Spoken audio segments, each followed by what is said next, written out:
A paz do Senhor Jesus Cristo, seja muito bem-vindo em nosso canal Escola Bíblica. Eu sou o seu irmão, o presbítero Carlos Henrique, e venho através deste vídeo lhe oferecer um áudio do livro de apoio da lição de número 7, que tem por título O Ministério de Eliseu. Se você está aqui pela primeira vez em nosso canal, se inscreva, deixe também o seu like, porque toda semana estamos postando aqui vídeos, comentários das lições e também o áudio do livro de apoio. Então vamos para a leitura.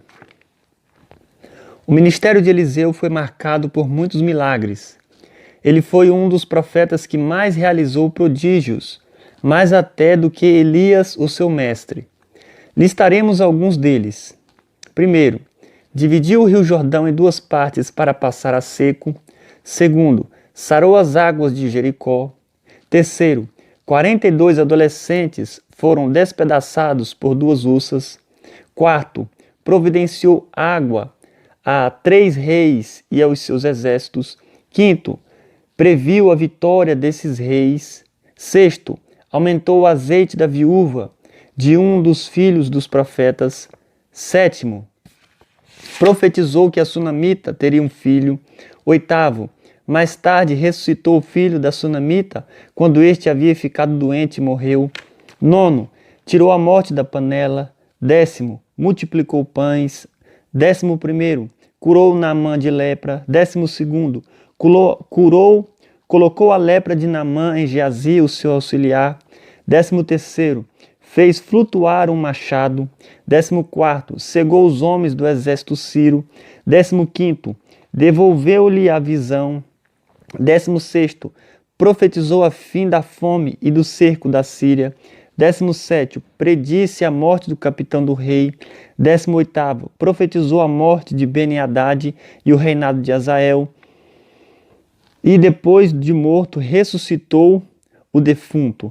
Neste capítulo veremos 3 deles. O primeiro milagre, o milagre do rio que começou a correr sem que houvesse chuva. A multiplicação do azeite da viúva e a aniquilação da morte presente na panela de cozidos feito pelo empregado do profeta. Nos 3 eventos estão presentes a fé e a obediência dos envolvidos, bem como a poderosa atuação da unção de Deus sobre o profeta Eliseu. Eliseu, assim como Elias, era de um temperamento forte. Assim que Elias foi tomado dele, talvez pela dor da ausência de seu mentor, ele bateu nas águas do rio Jordão com a capa de Elias e questionou: onde está o Senhor, Deus de Elias?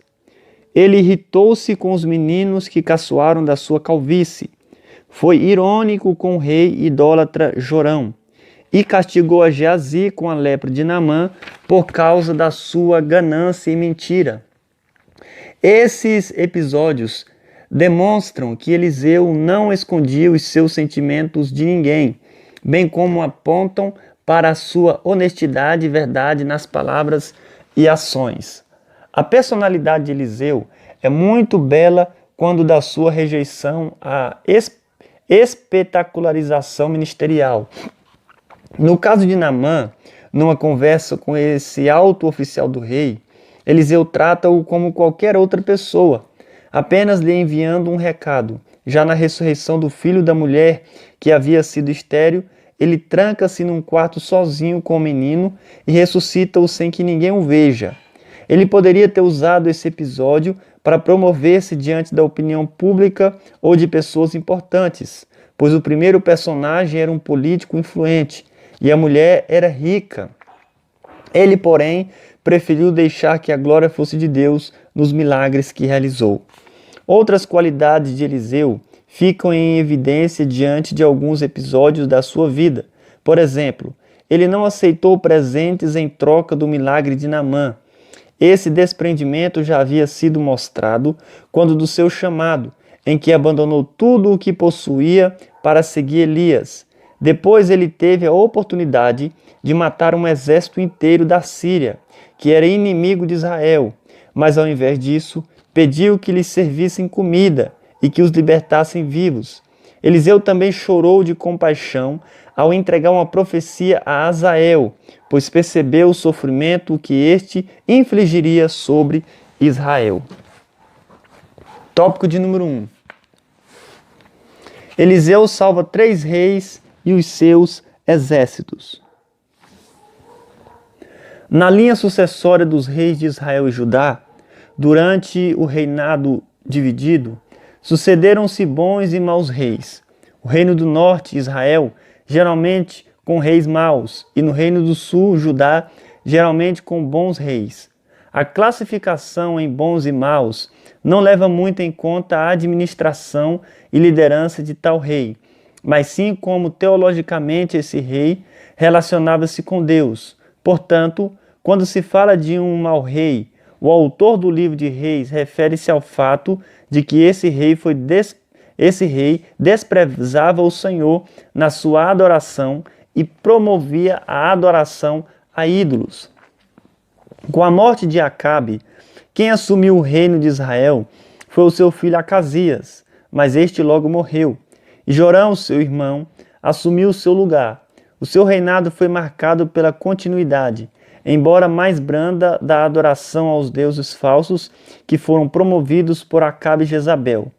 Quando o rei de Moabe, que era vassalo do reino de Israel, soube da morte de Acabe e do curto reinado de seu filho Acasias, aproveitou a oportunidade da fragilidade de Israel para rebelar-se e não enviou mais os impostos que foram exigidos como reino vassalo de Israel. Esse foi o motivo pelo qual o rei Jorão convidou o rei de Judá, Josafá, e o rei de Edom para guerrearem contra Moabe e reaverem o domínio sobre este reino. O episódio em que Eliseu salva os 3 reis acontece quando eles vão à guerra contra Mesa, rei dos Moabitas, que nessa época era vassalo de Israel e pagava-lhe impostos. O rei de Israel era Jorão, e como visto anteriormente, foi um mau rei. O rei de Judá era Josafá, e este foi classificado como um bom rei, pois promovia a adoração a Deus. O outro rei era de Edom, e o texto não cita o seu nome. Josafá foi um bom rei em Judá, porque instituiu reformas administrativas, religiosas e jurídicas importantes para a organização e melhor funcionamento do povo de Deus, além de ter dado instruções para que os juízes agissem de forma justa e equânime em todos os julgamentos e questões. Para que isso acontecesse, ele percorreu pessoalmente várias regiões de Judá para organizar essas questões. Ele também cuidou para que terminasse a longa inimizade dos seus predecessores com o reinado de Israel. Para tal, casou o seu filho Jorão com Atalia, filha de Acabe. Josafá também se aliançou com Acabe, rei idólatra e rebelde contra Deus. Para guerrear, essas alianças foram uma falha contra a fidelidade de Deus, ao que foi repreendido pelo profeta Jeú. Devias tu ajudar ao ímpio e amar aqueles que o Senhor aborrecem? Por isso virá sobre ti grande ira de diante do Senhor. A sua aliança com Acabe quase lhe custou a vida, mas adiante ele também fez aliança com Jorão, o filho de Acabe, para lutar contra Moabe, como visto neste texto. Número 1. Um rei que confia e outro que desconfia de Deus.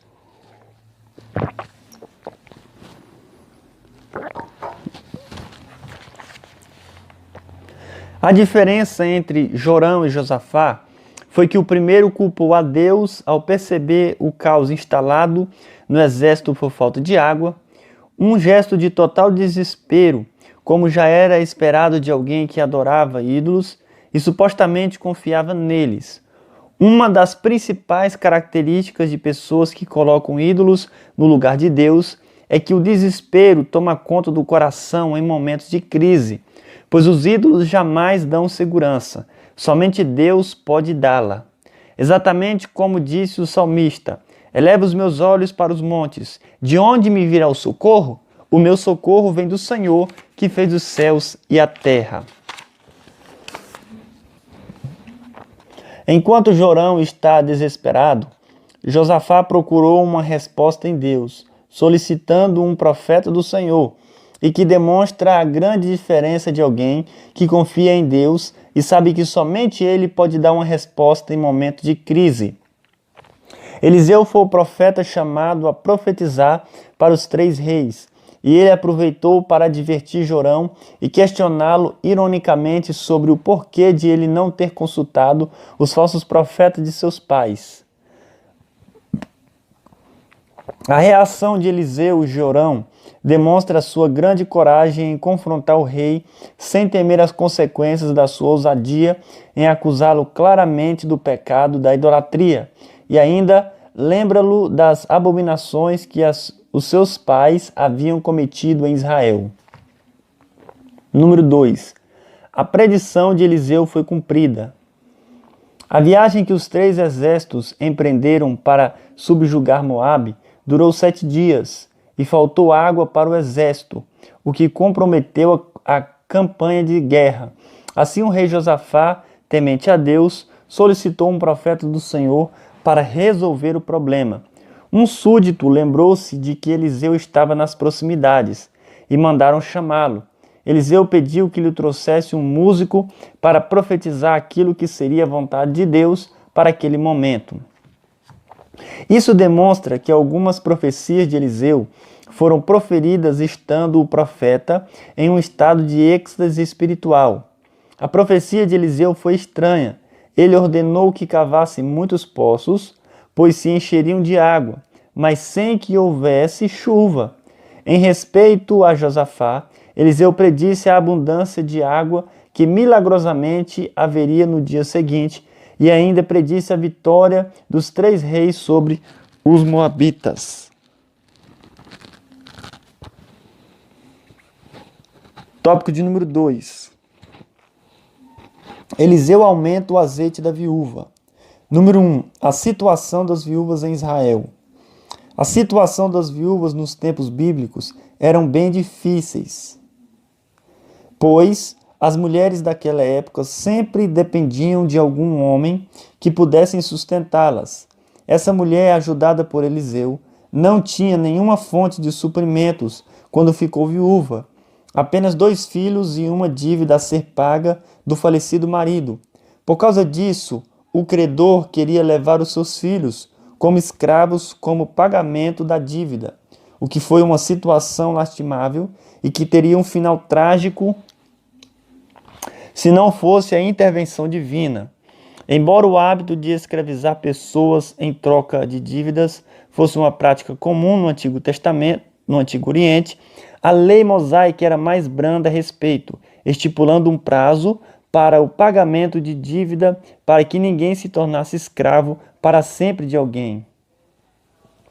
Essa viúva foi afligida pelo seu credor, que exigiu o pagamento da dívida ou então a escravização dos seus filhos, muito embora a lei mosaica previsse a assistência à viúva. A nenhuma viúva nem órfão afligireis. Se de alguma maneira os afligirdes, e eles clamarem a mim, eu certamente ouvirei o seu clamor. Deus, que está sempre atento ao clamor do oprimido, ouviu a angústia da viúva e o seu risco de ficar sem os filhos, e consequentemente o fato de ela estar sem nenhum amparo e sustento. Número 2. A única botija de azeite foi o suficiente para Deus. Eliseu, como um profeta do Senhor, e exercendo um ministério ainda mais extraordinário do que o de Elias, pôde mostrar grande coragem e ousadia para confrontar reis poderosos. Todavia, ele também foi sensível à necessidade de uma pobre e insignificante viúva. Eliseu pediu à viúva que disponibilizasse o que tinha em casa, apenas uma botija de azeite. Isso, porém, foi o suficiente para o milagre acontecer. Uma pequena quantidade de azeite foi o suficiente para ela e os seus filhos pagarem a dívida e ainda sobreviverem do resto, mesmo em tempos de escassez. Aquela mulher, num gesto de fé em Deus e confiança na palavra do homem de Deus, tomou emprestado todas as vasilhas que encontrou entre os vizinhos e, em obediência à palavra do profeta, começou a derramar o azeite da botija nas vasilhas, ao que milagrosamente se encheram várias vasilhas de azeite que ela vendeu. O milagre foi do tamanho exato para que a necessidade da viúva fosse suprida. Quando as vasilhas acabaram, também acabou de correr o azeite da botija. Essa experiência demonstra o cuidado de Deus nos momentos de crise mais profunda, provendo meios de onde não podiam vir naturalmente, mas que ao mesmo tempo demonstram que o milagre provém daquilo que se tem nas mãos, ainda que seja pouco. Número 3. Fé, obediência e família unida. O profeta pediu à mulher para entrar na sua casa e fechar a porta somente. Então ela deveria derramar o azeite da botija nas vasilhas. Seria um milagre sem alardes nem exibicionismo, na intimidade da família, significando que o Senhor aprecia uma família unida em torno de um ideal sagrado.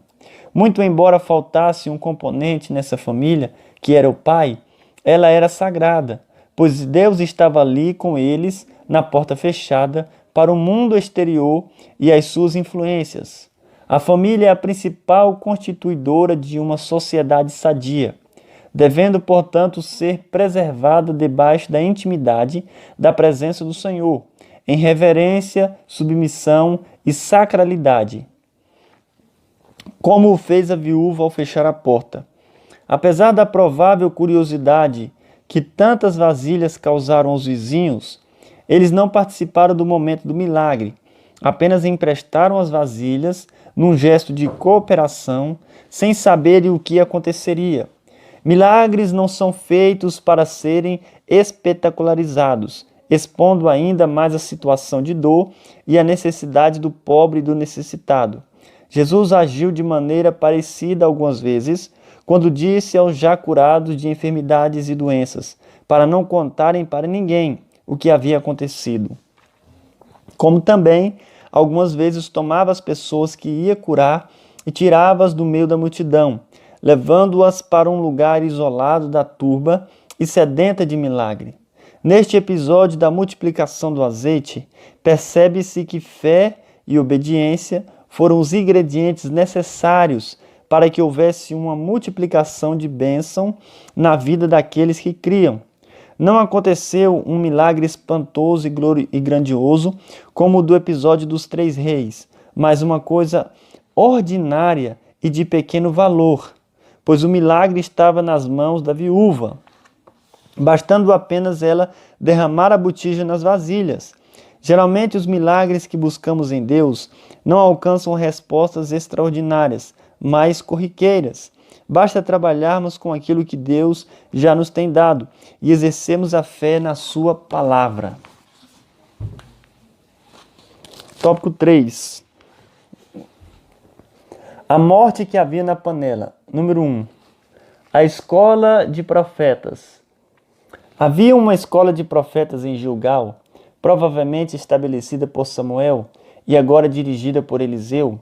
Este realizou 3 dos seus milagres em favor da escola dos profetas. Primeiro, tirou o veneno que havia na panela. Segundo, multiplicou os pães. E terceiro, fez um machado que havia afundado na água flutuar. Os alunos eram chamados de filhos de profetas, porque eram como que adotados pelos seus mestres para aprenderem com eles. Nessa escola, os alunos aprendiam as leis de Deus, desenvolviam um relacionamento com o Senhor da mesma forma como os profetas, e especialmente contribuíam como uma forma de manter a resistência contra a apostasia e a idolatria que imperavam em Israel. Eles também eram como uma espécie de reserva moral e espiritual, pois os sacerdotes que deveriam ser responsáveis pelo ofício de ensinar o povo haviam se corrompido na tentativa de manter o poder das instituições e com as benesses das ofertas dos reis. Por isso, os profetas foram perseguidos por alguns reis e tiveram que ser protegidos.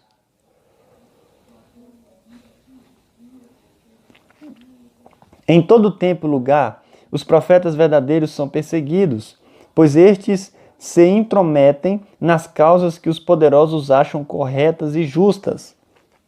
Profetas intrometem-se na injustiça, no pecado e no sofrimento desnecessário que vem sobre todas as criaturas por causa da negligência dos homens poderosos. Profetas são comprometidos com a justiça e a compaixão. Esse chamado profético de intrometermos-nos na injustiça vale para todos nós. Como Jesus mesmo disse, bem-aventurados os que sofrem perseguição por causa da justiça, porque deles é o reino dos céus. Número 2. A morte na panela. Foi na escola de profetas de Gilgal, havia outras em Betel e Jericó, que Eliseu mandou o seu empregado fazer um cozido para alimentar os alunos. Diante da sua experiência no conhecimento de plantas e provavelmente pela escassez de alimentos, ele cozinhou uma espécie de pepinos silvestres que continham veneno, que logicamente não eram comestíveis. Quando a descoberta foi feita, Eliseu mandou colocar farinha na panela e em seguida declarou que não havia mais perigo algum. Assim todos comeram e um milagre aconteceu. Este milagre demonstra que Deus age, apesar de nossos erros e equívocos, podendo transformar aquilo que seria um motivo de morte em alimento para toda a vida. Número 3. O cuidado de quem ensina. A alimentação espiritual deve ser feita com muito cuidado, pois facilmente se dão alimentos contaminados por falsas doutrinas, muitas vezes até mesmo levados pela ignorância, mas com bons motivos, só que esses bons motivos podem conter palavras envenenadas pela inexperiência do que se propõe a ensinar e pela escassez de alimento saudável, que é a genuína palavra de Deus. A alimentação estragada na escola de profetas aponta para o fato de que muito facilmente se podem inserir doutrinas estranhas na mente de pessoas que ainda estão em fase de crescimento espiritual, o que pode levá-las à morte espiritual. Portanto, é preciso ter discernimento e rapidez na ação, como fez Eliseu, para conter qualquer indício de morte em nossas escolas, seminários e estudos bíblicos. Isso não significa que se deve tolher e proibir a liberdade de pensamento e de criatividade que o Espírito Santo concede àqueles que se debruçam sobre novos aprendizados. Muito pelo contrário, tirar a morte da panela igualmente significa conter aquilo que vai trazer morte, estagnação ou mesmice, que também leva à morte. Nesses 3 milagres de Eliseu, a salvação do exército com o provimento de água, a multiplicação do azeite da viúva e a extinção da morte que havia na panela. Percebe-se que eles acontecem após trabalhos que precisavam ser feitos. Para que ocorressem na água, para o exército foi preciso cavar muitas covas. No milagre da multiplicação do azeite da viúva, foi preciso buscar vasilhas e derramar o azeite da botija dentro delas. No episódio da morte na panela, mandou-se colocar farinha. Isso demonstra que os milagres que Deus opera na vida dos seus servos acontecem muitas vezes em cooperação com a operosidade humana, pois o Senhor tem compromisso com pessoas que têm fé, mas também com aqueles que são diligentes e trabalhadores. Não se pode ficar sentado esperando um milagre. Eles acontecem no dia a dia, na operosidade, no estar andando e na ação cotidiana. Pode até haver interrupções momentâneas no fluxo normal do andamento da vida diante das grandes dificuldades, mas o passo seguinte é a ação que prepara o ambiente para o acontecimento do milagre, que é antecedido pela ação humana em fé na promessa do cuidado divino. Que Deus abençoe a cada um de vocês. Se o Senhor nos permitir, estaremos aqui para postar a próxima lição. Amém? Deixe aí o seu like e também se inscreva em nosso canal.